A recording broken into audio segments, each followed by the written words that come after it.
Oke, silakan. Bismillahirrahmanirrahim. Assalamualaikum warahmatullahi wabarakatuh. Selamat pagi dan salam sejahtera bagi kita semua.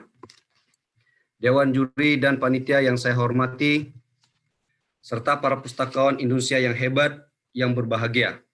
Di sini saya Herwan Junaidi akan menyampaikan materi pustakawan yang adaptif, kreatif, dan inovatif, siap wujudkan SDM unggul Indonesia maju. Ini outline yang akan saya sampaikan, ada 5 poin. Yang pertama, pendahuluan. Berdasarkan hasil riset Bank Dunia tahun 2018 tentang Indeks Sumber Daya Manusia, bahwa Indonesia menempati peringkat ke-87 dari 157 negara di dunia, di mana Indonesia memiliki skor 0,53. Indonesia tertinggal dari beberapa negara Asia Tenggara seperti Singapura, Malaysia, Vietnam, Thailand, dan Filipina.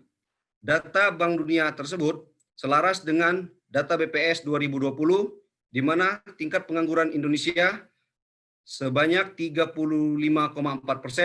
yang tersebar di seluruh jenjang pendidikan. Namun yang penyumbang tertinggi di tingkat SMK 8,49%. Untuk mengejar ketertinggalan tersebut, pemerintah telah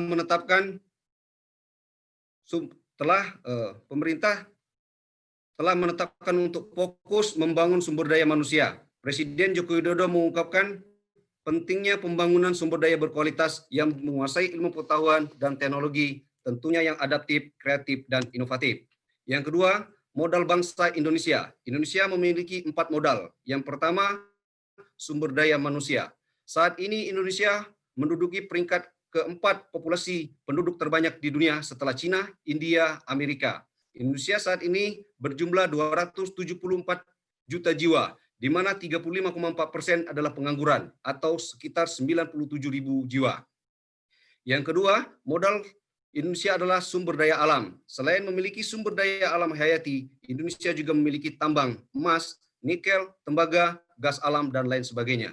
Juga Indonesia memiliki hasil pertanian dan perkebunan seperti kakao, kopi, sawit, karet, dan lain sebagainya. Bahkan Indonesia di masa penjajahan sudah menjadi primadona karena memiliki rempah-rempah yang ada di daratan Ternate dan Tidore, Maluku Utara. Modal yang ketiga, Indonesia adalah negara ketiga demokrasi setelah India dan Amerika, di mana demokrasi di Indonesia sudah dimulai sejak awal kemerdekaan. Demokrasi adalah sistem pemerintahan yang dilaksanakan oleh rakyat, dari rakyat, dan untuk rakyat. Modal yang keempat, letak geografis dan maritim. Kita bangsa Indonesia harusnya menyadari bahwa posisi geografis Indonesia sangatlah strategis sebagai negara maritim yang berpotensi menjadi salah satu pemimpin kunci perdagangan internasional dan juga transportasi laut antar negara. 3. Menyiapkan SDM yang unggul melalui peningkatan kualitas dan produktivitas tenaga kerja. Seperti dokter, lawyers, ada pustakawan, pramugari, teknisi, dan profesi lainnya. Membangun SDM berbasis kompetisi yang berdaya saing. Idealnya tenaga kerja mendapatkan pengembangan kompetensi melalui pendidikan, lembaga diklat, dan pengembangan karir. Adapun tujuan pengembangan kompetensi SDM agar lebih kompeten dan potensial, sehingga menjadi SDM yang memiliki produktivitas dan kualitas di atas rata-rata dan siap bersaing nasional untuk menuju Indonesia Maju 2045. Membangun kompetensi pustakawan. Nah, di sini kita sebagai pustakawan hendaknya memiliki 3 kompetensi. Yang pertama, kompetensi spiritual yang dilandasi oleh nilai-nilai agama, budaya, etos kerja, disiplin, loyalitas, dan tanggung jawab. Yang kedua, kompetensi sosial. Pustakawan harus beradaptasi dengan lingkungan, komunikasi, dan kerjasama dengan orang lain. Yang ketiga, pustakawan harus meningkatkan kompetensi teknis, kemampuan teknis substansi sesuai dengan bidang tugas dan profesinya. Tentunya melalui jalur lembaga pendidikan, lembaga diklat, dan juga pengembangan karir. Yang keempat, peran pustakawan. Berdasarkan definisi pustakawan dalam Undang-Undang 43 tahun 2007 tentang perpustakaan, bahwa pustakawan memiliki peran 1. Menyampaikan informasi kebutuhan pemustaka dalam berbagai bentuk kemasan. 2. Literasi informasi untuk meningkatkan minat baca. 3. Inovasi transformasi perpustakaan berbasis inklusi sosial. 4. Menyediakan berbagai layanan informatif dan dengan memanfaatkan teknologi informasi. 5. inovasi perpustakaan digital. Nah, ini Pustaka Bogor mengembangkan berinovasi melalui aplikasi Itani, Perpustakaan dalam Genggaman, merupakan aplikasi perpustakaan digital berbasis Android. Saat ini jumlah koleksi sebanyak 4.368 rekod. Selain itu, Pustaka juga memiliki portal repositori, merupakan kumpulan koleksi digital lingkup Kementerian Pertanian yang diupload oleh para pustakawan dan pengelola perpustakaan lingkup Kementerian Pertanian yang sudah terintegrasi dari Sabang sampai Merauke.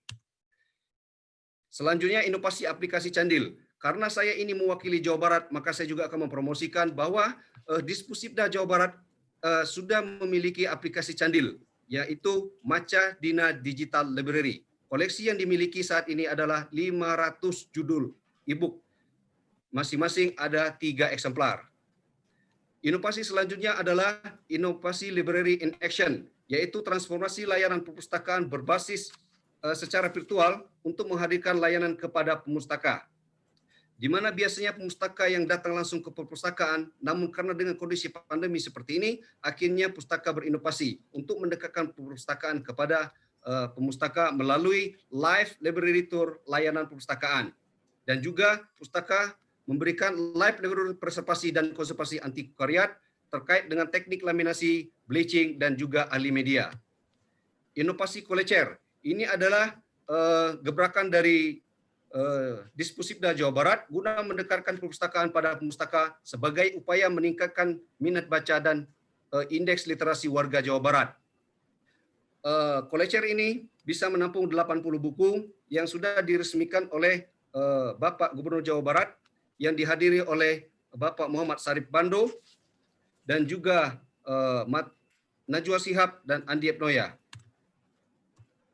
Selanjutnya, inovasi Makan Jengkol. Ini adalah layanan perpustakaan yang memanjakan pemustaka, di mana pemustaka dapat meminjam buku dari rumah melalui portal Makan Jengkol yang akan diantar oleh Grab Express karena sudah berkolaborasi.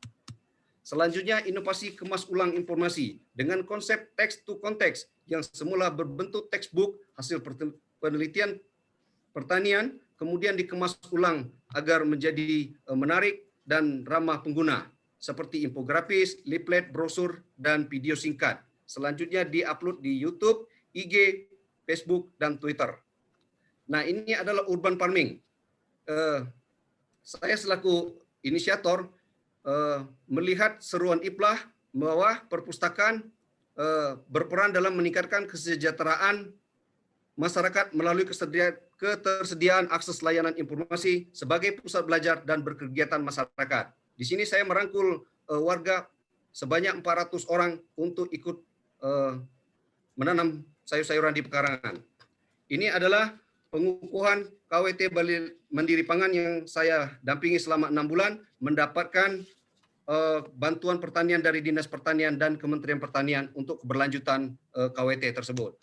Nah, ini adalah Farm to School atau pertanian masuk sekolah, di mana saya mengenalkan inovasi teknologi pertanian secara teori dan praktek kepada siswa dan siswi agar mereka dapat mengetahui dunia pertanian dan cinta pertanian sejak usia dini. Demikian yang dapat saya sampaikan. Lebih dan kurang saya mohon maaf. Hatur nuhun, salam literasi. Salam literasi. Terima kasih.